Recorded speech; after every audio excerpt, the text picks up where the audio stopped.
Hadis selanjutnya, hadis nomor 568, dan ini ada urutan 6 dari bab kita, ada 6A dan ada 6B.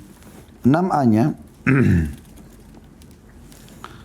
dikatakan, dan Muhammad bin Nasr meriwayatkan, yakni hadis Anas yang termasuk dalam Dhaif at-Targhib di kitab As-Salat, dan lafadznya, aku mendengarkan Rasulullah sallallahu alaihi wasallam bersabda, bainal abdi wal kufri aw syirki tarkus shalah fa idza taraka as-salata faqad kafar. Antara seorang hamba dengan kekufuran adalah atau kesyirikan. Antara seorang hamba dengan kekufuran ataupun kesyirikan adalah meninggalkan salat. Jika dia meninggalkan salat, maka dia telah kufur. Dia telah kufur. Mau cari pasangan, patokannya salat. Mau cari teman, patokannya salat. Mau cari partner bisnis, patokannya salat. Ya, mau cari atasan yang baik, patokannya sholat. Mau cari pegawai yang baik, staf, patokannya sholat. Semuanya sholat. Sholat baik, berarti dia bisa jaga hubungannya dengan Allah. Absen 1 hari 5 waktu. Apalagi kalau ditambah dengan sholat-sholat sunnah. 6B-nya, sahih li ghairihi, diriwayatkan dari Ibnu Majah dari Yazid Ar-Raqashi, dari Anas radhiyallahu anhu dari Nabi sallallahu alaihi wasallam, beliau bersabda, laisa bainal abdi wasyirki illa tarkus shalah, fa idza taraka faqad asyrak. Tidak ada atau tidak ada antara seorang hamba dengan kesyirikan kecuali meninggalkan solat. Jika dia meninggalkannya, maka dia telah melakukan kesyirikan. Jadi jelas, ya. Ini sudah mirip dengan riwayat-riwayat sebelumnya. Jadi kita langsung saja pindah ke hadis selanjutnya, 569, urutan 7 dalam bab kita ini, ya. Hasan li ghairihi, dari Mu'adz bin Jabal radhiyallahu anhu, dia berkata, ata Rasulullah sallallahu alaihi wasallam rajulun faqala ya Rasulullah, علمني عملا إذا أنا عملته دخلت الجنة فقال لا تشرك بالله شيئا وإن أذبت وحركت أطع والديك وإن أخرجك من مالك ومن كل شيء هو لك ولا تترك الصلاة متعمدا فإن من ترك الصلاة متعمدا فقد برئت منه ذمة الله. Ini 3 wasiat lagi, ya. Ini penting sekali. Mu'adz bin Jabal berkata, radhiyallahu anhu, telah datang kepada Nabi sallallahu alaihi wasallam seorang laki-laki, dan dia mengatakan, wahai utusan Allah, ajarkan aku suatu amalan yang jika aku mengamalkannya maka aku akan masuk surga. Tentu banyak amalan lain, tapi ada amalan yang paling ditekankan, yang wajib, yang bisa bawa aku masuk dalam surga. Maka Nabi sallallahu alaihi wasallam mengatakan, jangan menyekutukan Allah dengan sesuatu pun, walaupun kau disiksa ataupun dibakar. Ini langsung kita ambil mutiara pertamanya, ya. Tidak boleh syirik. Jangan pernah partnerkan Allah dengan makhluknya. Semuanya. Qul inna salati wa nusuki wa mahyaya wa mamati lillahi rabbil alamin. Hidupku, matiku, ibadahku, sembilanku semua untuk Allah. Para sahabat Nabi saking luar biasanya bergantung kepada Allah, teman-teman sekalian. Sampai-sampai mereka kalau sendalnya putus mengangkat tangan ke langit sambil mengatakan, ya Allah, sendal saya putus, gantikanlah. Sendal minta sama Allah. Ada hal-hal yang sifatnya manusiawi, minta tolong dibawain barang, minta tolong dipinjamin uang, minta tolong diberikan pekerjaan, itu lain, manusiawi. Tapi sifat-sifat yang hak kausalitas yang sang pencipta Allah, minta keturunan, minta kesembuhan, minta rezeki, gak boleh kecuali kepada Allah SWT. Minta hujan, ya. Ada yang datang ke pawang hujan, ada yang minta kepada dukun, na'udzubillah, semua kesyirikan kepada Allah. Ya, terutama saya ingatkan di Indonesia, teman-teman, suka sekali, ya, masyarakat kita ini bermain ke dukun-dukun. Entah kenapa. Padahal mereka itu pendusta, nggak boleh dipercaya. Nabi SAW mengatakan dalam sebuah hadis, kalau mereka dibisikkan oleh partner-partner mereka dari jin, dari 100 berita 99 semuanya dusta. Dan kalaupun ada satu yang benar, itu karena jin yang mencuri informasi dari langit. Kita sudah punya wahyu menyampaikan kepada kita. Kita punya doa. Nabi SAW ingatkan, siapa yang mendatangi dukun, peramal, penyamun, penyihir, bertanya, belum percaya, coba tebak tangan lah, apalah, segala macam, kasih foto, minta ini, minta itu, minta keturunan, minta supaya hamil, minta supaya disukai orang dan seterusnya. Ini semua, teman-teman, kesyirikan. Ya. Maka tidak diterima sholatnya 40 hari. Kalau dia percaya, kufur kepada Allah Subhanahu wa ta'ala. Dan dalam sebuah hadis yang mulia yang lain, kata Nabi SAW, Allah berfirman, wahai anak Adam, kalau seandainya pun kau datang bertemu denganku hari kiamat, bertemu denganku pada hari kiamat, membawa, ya, sepenuh, ya, langit dan bumi ini dosa, tapi kau tidak berbuat syirik kepada aku, maka aku akan datangkan sepenuh itu juga pengampunan. Wasiat yang kedua, Nabi SAW kepada laki-laki ini yang datang meminta diberikan wasiat untuk masuk ke dalam surga, yaitu taatilah kedua orang tuamu, walaupun keduanya mengusirmu dari hartamu dan segala sesuatu milikmu. Bakti sama orang tua. Jangan pernah marah sama mereka. Seburuk apapun akhlak orang tua kita. Bahasa Nabi SAW ini jelas. Walaupun keduanya atau salah satunya mengusirmu, mengambil hartamu, mengambil rumahmu, menyita mobilmu, semua diambil, kau diusir. Padahal itu punyamu. Tetap kau patuh sama dia. Selama dia bukan suruh kepada kemaksiatan, penuhi saja. Ini teman-teman berat ya. Poinnya kalau tidak difahami. Maksudnya gini. Sampai kalau bayangkan yang Nabi SAW gambarkan ya. Rumah kita, mobil kita, semua pakaian kita, handphone kita disita oleh orang tua kita. Padahal kita yang bekerja. Tetap disuruh bakti. Bagaimana dengan orang tua yang subhanallah tidak pernah tuntut? Berapa banyak orang yang hadir dalam ceramah kita ini. Dan muslimin di luar sana. Subhanallah. Mereka jelas-jelas. Ya, bagaimana orang tuanya tidak nuntut di kampung. Telepon aja dalam sehari. Tidak pernah. Nanyain kabarnya. Tidak pernah ya mengirimkan hadiah. Tidak pernah memenuhi kebutuhan mereka. Dan segala macam. Padahal tidak ada tuntutan. Itu lebih berhak untuk kita bakti. Sedangkan orang tua yang jahat saja sama kita, kita wajib bakti. Ini masuk ke dalam surga. Sabar dengan mereka. Dan Allah mengatakan dalam surah Isra itu. Wala taqul lahuma uffin. Jangan ucapkan kalimat uff. Ah, ayah ini, ah ibu ini. Wala tanharhuma. Jangan hardik, jangan marah-marahi mereka. Wa qul lahuma qawlan karima. Ucapkan kalimat yang lembut. Wakhfid lahuma janaha dhulli minar rahmah. Dan merendahlah kamu di hadapan keduanya. Walaupun mereka marah-marah, walaupun mereka banyak hal yang kita tidak suka, lalu ucapkan, wa qur rabbirhamhuma kama rabbayani shaghira. Ya Allah, kasihani mereka sebagaimana mereka mengasihi aku di waktu kecil. Wasiat yang ketiga, ini yang jadi saksi bahasan kita, dan jangan kau tinggalkan sholat. Wasiat Nabi SAW kepada laki-laki yang minta diberikan amalan yang supaya dia masuk ke dalam surga. Jangan kau tinggalkan sholat secara sengaja, karena siapa yang meninggalkan secara sengaja, sholat wajib 5 waktu, maka telah lepas ya, perlindungan Allah darinya. Nggak ada lagi jaminan rezeki, jaminan keselamatan, kesejahteraan, kemakmuran, nggak ada lagi. Apapun yang dia minta Allah nggak kasih. Hadis selanjutnya teman-teman sekalian 570 dari awal kita belajar. Hasan di ghairihi menjadi hasan karena dikuatkan dengan riwayat yang lain. Masih dari Mu'adz bin Jabal radhiyallahu anhu, dia berkata, Rasulullah SAW mewasiatkan kepadaku 10 kalimat. Ini wasiat Nabi SAW kepada sahabat yang mulia ini. Yaitu Mu'adz bin Jabal. Sama tadi ya. Sahabat yang tadi meriwayatkan hadis sebelumnya. Beliau bersabda, La tusyrik billahi syai'a wa in kutilta wa hurrikta wa la ta'uqqanna walidayka wa in amaraka an takhruja min ahlika wa malik. ولا تتركن صلاة مكتوبة متعمدة فإن من ترك صلاة مكتوبة متعمدة فقد برئت منه ذمة الله ولا تشربن الخمر فإنه رأس كل فاحشة وإياك والمعصية فإن بالمعصية حل سخط الله وإياك والفرار من الزحف وإن هلك الناس وإن أصاب الناس موت فاثبت وأنفق على أهلك من طولك ولا ترفع عنهم عصاك أدبا وأخفهم في الله. Janganlah kamu menyekutukan Allah dengan sesuatu pun walaupun kau dibunuh dan dibakar. Ini mutiara yang pertama. Mirip dengan tadi. Jangan pernah syirik. Jangan syirik teman-teman. Syirik ada dua. Syirik besar dan syirik kecil ya. Syirik besar betul-betul menyekutukan Allah seperti orang-orang Mekah dulu. Mereka tahu Ka'bah rumahnya Allah, mereka tawaf, mereka haji, tapi mereka mendatangkan patung yang mereka jadikan perantara.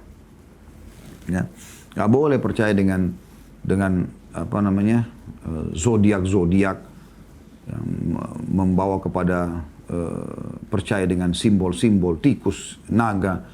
Nggak boleh syirik kepada Allah Subhanahu Wa Taala. Tidak ada hubungannya sama itu. Dan tempat Nabi SAW pada saat satu waktu turun hujan, kemudian selepas sholat subuh beliau mengatakan, Allah berfirman, telah tiba pagi hari ini hambaku yang beriman padaku dan kufur kepada bintang-bintang, dan ada juga yang beriman pada bintang kufur kepadaku. Lalu Nabi SAW menjelaskan, Allah mengatakan, siapa yang mengatakan bahwasanya hujan ini turun dengan izin Allah, maka dia beriman kepadaku dan kufur kepada bintang-bintang. Dan siapa yang mengatakan kami mendapatkan hujan karena bintang ini dan bintang itu lagi muncul, ya, maka dia telah beriman pada bintang dan kufur kepadaku. Semua kembali kepada Allah SWT. Jangan pernah partnerkan Allah dengan makhluknya. La hawla wa la quwata illa billah. Itu syirik yang hati-hati. Tidak ada daya dan kekuatan kecuali milik Allah. Syirik kecil adalah riya. Bedanya kalau syirik besar mengeluarkan orang dari Islam, dan kalau dia meninggal bisa kekal di api neraka. Kalau syirik kecil, riya, menghancurkan amalan itu saja. Dan dia tidak sampai kufur, tapi dosa besar. Wasiat yang kedua adalah Nabi SAW mengatakan, dan ini mutiara kedua, jangan kamu durhakai kedua orang tuamu walaupun keduanya memerintahkanmu agar keluar atau meninggalkan keluarga dan hartamu. Ya. Tetap wajib baik sama orang tua kita. Ini sudah kita jelaskan tadi ya. Yang ketiga, janganlah kamu meninggalkan sholat wajib secara sengaja. Karena barang siapa meninggalkan sholat wajib dengan sengaja, maka perlindungan Allah telah terlepas darinya. Ini juga sudah kita jelaskan tadi. Ini saksi bahasan kita masalah sholat. Yang keempat, janganlah kamu minum khamar, karena ia adalah biang seluruh perbuatan keji. Jangan pernah sentuh minuman keras, tidak perlu dicoba. Sesuatu yang haram teman-teman sekalian, itu untuk dipelajari dan dijauhi, bukan untuk dicoba. Gak usah coba-coba, oh supaya saya tahu rasanya bir, whisky, atau narkotika seperti ini, gak perlu. Dosa itu untuk dipelajari dan ditinggalkan, bukan untuk dinikmati. Ya. Nikmat itu adalah ibadah ya, yang halal.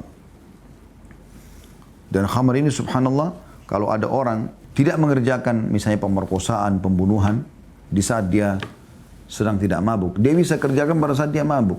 Makanya dikatakan dia adalah induk semua perbuatan keji. Orang kalau sudah mabuk, hilang rasa malunya. Udah bisa memerkosa, bisa membunuh, bisa melakukan apa saja. Karena sudah tidak sadarkan diri. Yang kelima, jauhilah kemaksiatan, karena kemaksiatan itu mengundang murka Allah. Ini yang kelima. Semua jenis dosa tinggalkan.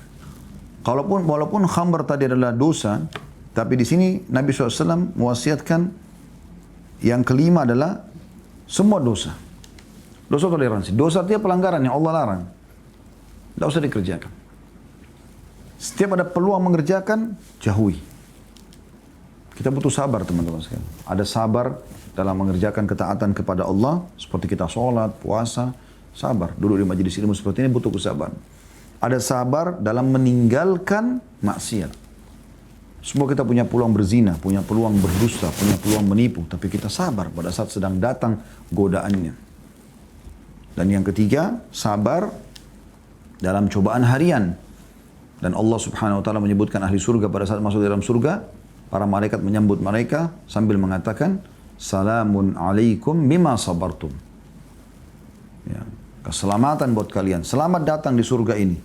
Ya, atas kesabaran kalian. Atas kesabaran kalian. Wasiat yang keenam, janganlah kamu lari dari medan perang, walaupun orang-orang telah binasa, walaupun orang-orang telah mati, maka tetaplah teguh. Jangan pernah meninggalkan medan perang. Tidak ada sifat pengecut dalam Islam. Kalau sudah masuk kancah peperangan, target utama hai muslim mati. Bukan pulang, mati syahid. Itu motivasi dalam agama kita. Kalau kita lari dari medan perang, berarti kita berdosa. Tidak boleh. Kecuali Allah menjelaskan dalam Al-Quran untuk mengatur strategi perang. Misalnya pasukan terdesak, lalu kemudian mundur untuk mengatur strategi perang atau bergabung dengan pasukan lain, baru kemudian masuk kembali. Itu lain. Jadi nggak ada sifat pengecut dalam Islam. Bahkan pernah ada sahabat secara individu dia bertanya, ya Rasulullah, kalau seandainya ada orang yang mau merampok hartaku, apa yang aku lakukan? Kata Nabi SAW, qatilhu, lawan orang itu. Suruh lawan. Kata sahabat ini, ya Rasulullah, kalau aku membunuhnya, tidak ada salahnya. Kau tidak berdosa, karena kau sedang diserang oleh perampok, oleh preman. Baik, kalau aku membunuhnya, kalau aku dibunuh. Ya, tadi kan kalau aku membunuhnya, kau tidak berdosa, kata Nabi SAW. Lalu dia bilang, kalau aku dibunuh, kata Nabi SAW, kau mati syahid. Itu individu, apalagi kalau di medan perang. Ya. Jadi nggak boleh lari dari medan perang. Wasiat selanjutnya, ya, yang ketujuh, berinfaklah kepada keluargamu dari hasil usahamu. Ini wasiat yang luar biasa. Berinfak untuk istri, untuk anak, keluarkan. Wahai muslim, tidak usah khawatir. Oh, saya hasil keringat saya dalam 1 bulan masa dihabisin oleh istri sama anak, nggak apa-apa. Kasih mereka. Itu infak terbaikmu. Kata Nabi SAW dalam hadis yang lain, riwayat Bukhari Muslim, ya, dinar yang kau infakkan untuk perang, untuk bebasin budak, untuk fakir miskin, dan yang kau berikan keluargamu lebih besar pahalanya yang kau berikan untuk keluargamu. Tetap kita berinfak untuk setiap lini ibadah ini, tapi untuk keluarga tidak usah perhitungan. Ya. Selama itu boleh dan Anda mampu, lakukan saja.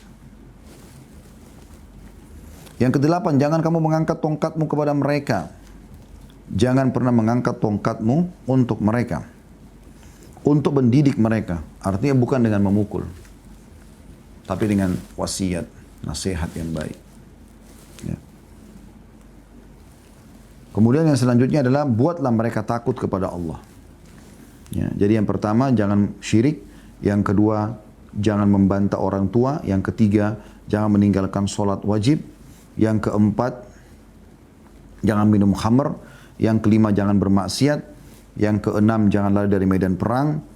Yang ketujuh, ya, berinfaklah kepada keluargamu. Yang kedelapan, jangan angkat tongkat dalam diri mereka. Yang kesembilan, jangan takut kepada, ajarkan mereka takut kepada Allah.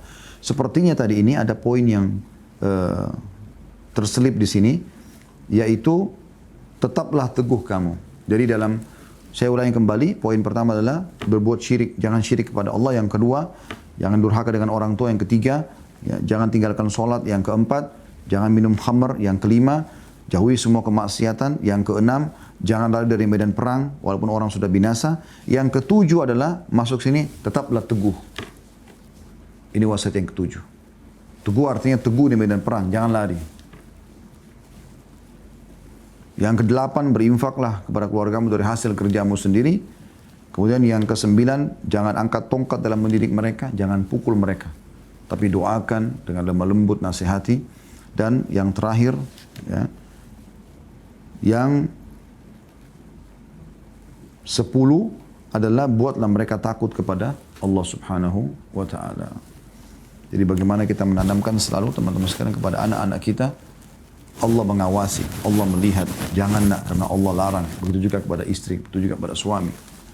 Selalu bawa nama Allah, karena memang kita disuruh takut kepada Allah Subhanahu wa Ta'ala.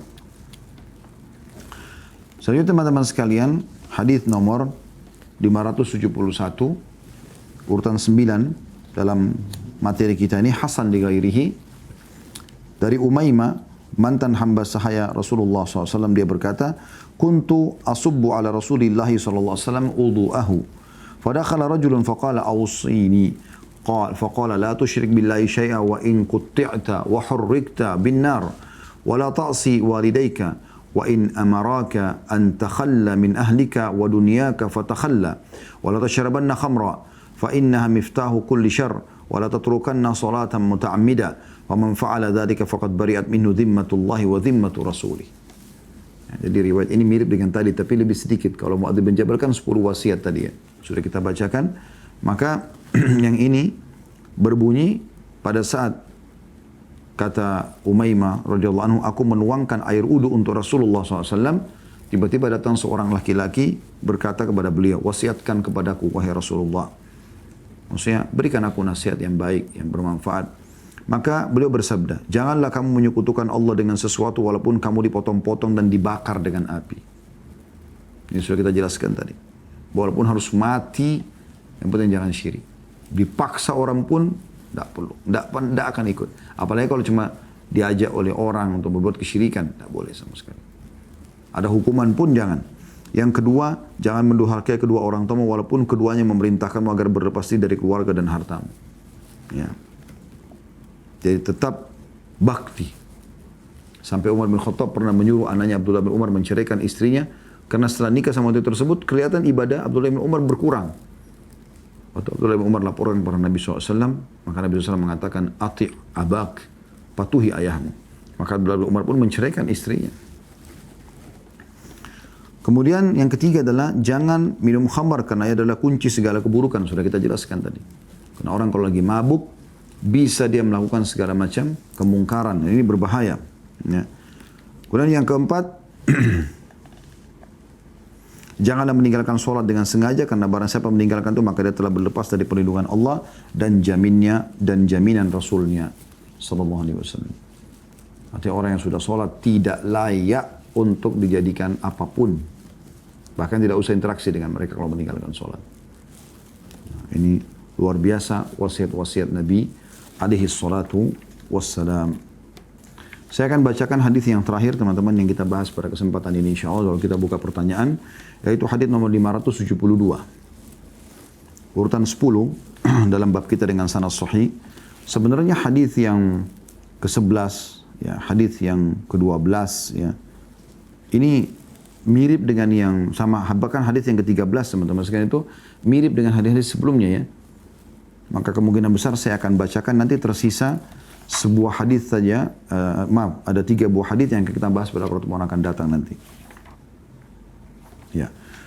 Hadis yang ke-10 ini berbunyi dari Abu Umamah radhiyallahu anhu, dia berkata Rasulullah SAW bersabda, "La tunqadanna 'ural islami 'urwatan 'urwah, faka'anna man qadat فَكُلَّمَنْ قَدَتْ عُرْوَةٌ تَشَبَّثَ النَّاسُ بِالَّتِي تَلِيهَا فَأَوَّلُهُنَّ نَقْضَ الْحُكْمِ وَآخِرُهُنَّ الصَّلَاةِ."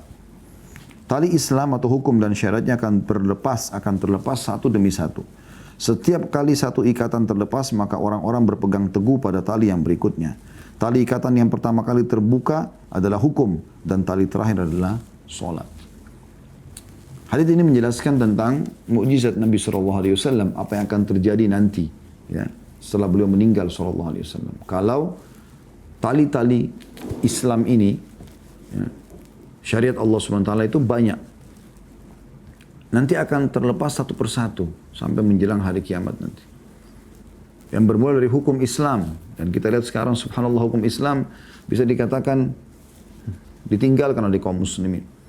Ada sebagian negara yang menerapkan seperti di Saudi sekarang mungkin ya.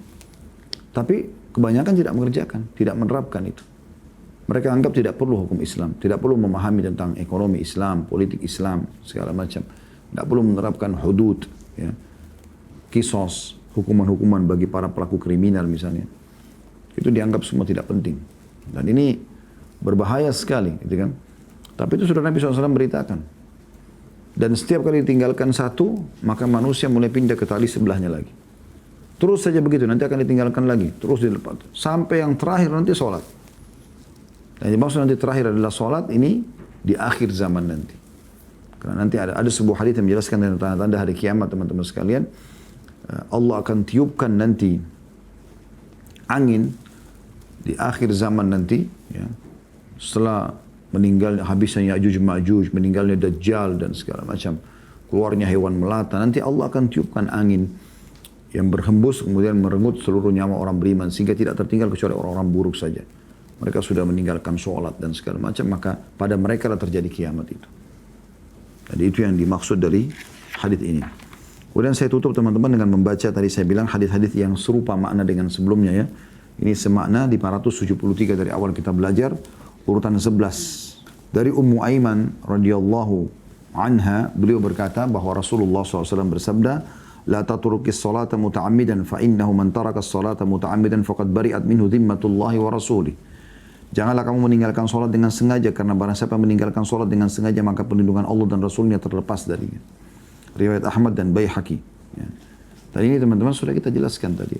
Artinya terlepas jaminan Allah. Allah tidak jamin lagi rezekinya, keselamatannya, kemakmurannya, kesejahteraan, semua hilang dari dia. Ini sudah kita paparkan. Kemudian hadis nomor 574, di situ di buku yang cetakan saya punya, mungkin teman-teman bisa perbaikin, tertulis angka 10. Padahal sebenarnya dia adalah 12 ya. Dia adalah urutan 12 di bab kita ini. Hasan mauquf. Artinya Hasan derajatnya dan mauquf hanya sampai sahabat. Dari Ibnu Mas'ud radhiyallahu anhu dia berkata, "Man taraka as-salata fala dina lahu." Barang siapa meninggalkan salat maka tidak ada agama baginya. Nah, dan ini jelas maknanya. Artinya tadi Kalau sudah tidak sholat teman-teman, lupain, selesai. Gak layak untuk dijadikan teman, pasangan hidup, partner bisnis, tetangga, pokoknya semuanya. Usahakan jauh dari orang yang tidak sholat. Karena terlepas jaminan Allah dari dia. Kapan dia tertimpa, kita juga bisa kena ini. Kemudian hadis yang selanjutnya 575 semakna juga urutan 13 dalam bab kita sahih mauquf. Sahih hanya sampai sahabat mauquf. Dari Abu Darda radhiyallahu anhu dia berkata, la imana liman la salata lahu wa la salata liman la wudu'a lahu. Tidak ada iman bagi orang yang tidak memiliki salat. Kapan dia tidak salat 5 waktu sudah dia patok dia bukan orang beriman. Dan tidak ada atau tidak dianggap sah salat seseorang tanpa wudu. Ya, tapi saksi bahasan kita potongan yang pertama dari hadis ini, tidak ada anggap punya iman kalau orang itu tidak salat. 5 waktu di sini. Kita tidak bicara sholat sunnah, sholat wajib saja. Dan tidak sah sholat orang tanpa wudu. Ini juga pelajaran yang lain. Karena memang ada hadis Nabi SAW, la sholata liman la wudu alah. Ya. Nggak ada sholat bagi orang yang tidak berwudu. Itu sudah kita tahu tuh, itu syarat mutlak wudu itu ya, suci. Itu diriwayatkan oleh Ibnu Abil Bar dan Ibnu Abi Syaibah meriwayatkan Nabi SAW bersabda, man taraka shalah faqad kafar. Siapa yang meninggalkan sholat maka dia telah kufur. Ini mirip dengan riwayat sebelumnya ya. Tapi masuk di nomor 13. Kemudian Muhammad bin Nasir al-Marwazi berkata, aku mendengarkan Ishaq berkata, sahha anin Nabi SAW anna tarikus salati kafir. Sahha anin Nabi SAW anna tarikus salati kafir. Telah sahih dari Nabi SAW bahwa orang yang meninggalkan sholat, dia telah kafir. Dia telah kafir. Ya. Jadi, hal ini teman-teman sekalian, atau hadis-hadis yang sudah kita bahas ini, menjelaskan, menyimpulkan satu poin tentang tidak bolehnya meninggalkan sholat secara sengaja.